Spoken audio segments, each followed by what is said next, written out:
Hello again, Jason White back at you. We're standing over here at 3311 Waverly Drive. This is going to be the LaBianca residence.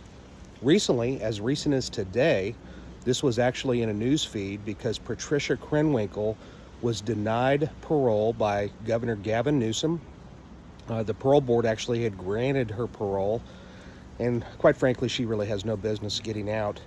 She, along with Leslie Van Houten, Charles Tex Watson, those are the three that actually went up this hill, and they killed both Leno and Rosemary LaBianca on August the 10th, 1969.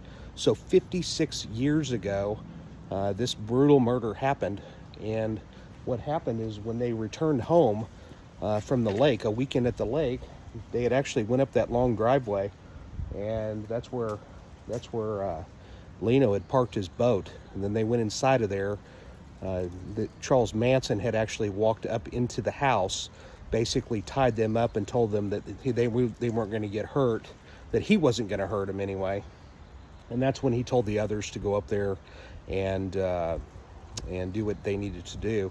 The next residence over is Harold True's residence. What's interesting about this too is that this residence had actually sold a couple of years ago for about $1.875 million.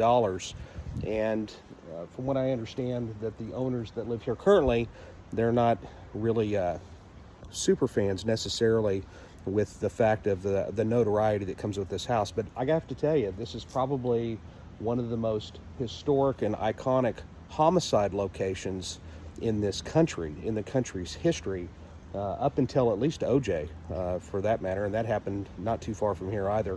But we're located in the Los Feliz section of Los Angeles, and I thought this was interesting to make mention of this because as of today, like I said, Patricia Krenwinkel was denied her parole yet again. Let's walk over here real quick, and I'll show you this other residence. Oh, and briefly, this is the location over here where after the murders, one of the relatives ran over here and they actually called police from this location across the street. But I'll show you this other residence that's walking right down here. That's Harold True's location, and this is a location that Charles Manson used to come over and actually used to do drugs, and that's how they knew about this location to begin with. And that location is actually up here on the hill, and it's that residence there. That's going to be Harold True's location. Very iconic spot as far as murder history goes. And I know that I'd been asked by a couple of people, and there's Waverly Drive sign. I'd been asked by a couple of people, have you been by that house? And I had just taken a few photos. And the other crazy part was that there was a coyote that literally just walked up this street like it was nothing. And he didn't care about us whatsoever.